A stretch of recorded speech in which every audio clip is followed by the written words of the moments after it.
સાપુતારાના તળાવમાં હોટેલોએ ગંદુ પાણી છોડ્યું, તંત્ર ચૂપ. રાજ્યના એકમાત્ર ગિરિમથક સાપુતારા ખાતેના હોટેલિયારો દ્વારા હોટેલોમાં વપરાશમાં લીધેલા ગંદા પાણીનો નિકાલ સાપુતારા સ્થિત આવેલા તળાવમાં કરાતા સ્થાનિકોમાં રોષની લાગણી ફેલાઈ છે.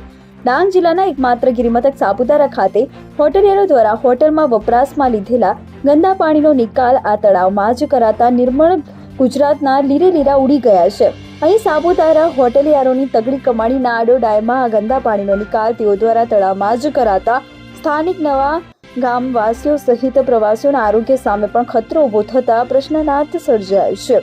અહીં સાપુતારાના હોટેલિયારો દ્વારા વપરાશમાં લીધેલું ગંદુ પાણી રોજે રોજ સાપુતારા તળાવમાં જ છોડાતા તળાવમાં જળચર જીવસૃષ્ટિના અસ્તિત્વ સામે પણ જોખમ ઊભું થયું છે.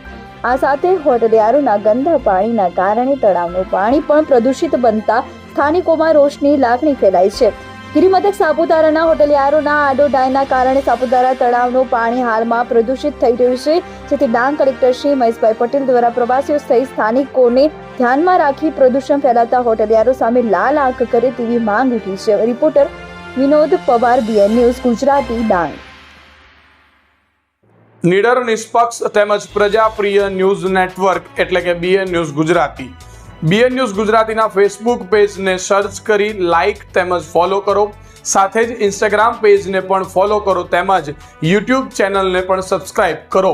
BN ન્યૂઝ ગુજરાતી સર્ચ કરતાની સાથે જ તમામ સોશિયલ મીડિયા પ્લેટફોર્મ ઉપર BN ન્યૂઝ ગુજરાતીના ઓફિશિયલ પેજ આપને મળી જશે. તેમજ સમગ્ર ગુજરાતના સમાચારો સાથે BN ન્યૂઝ ગુજરાતીની સાથે રહી અપડેટ રહો.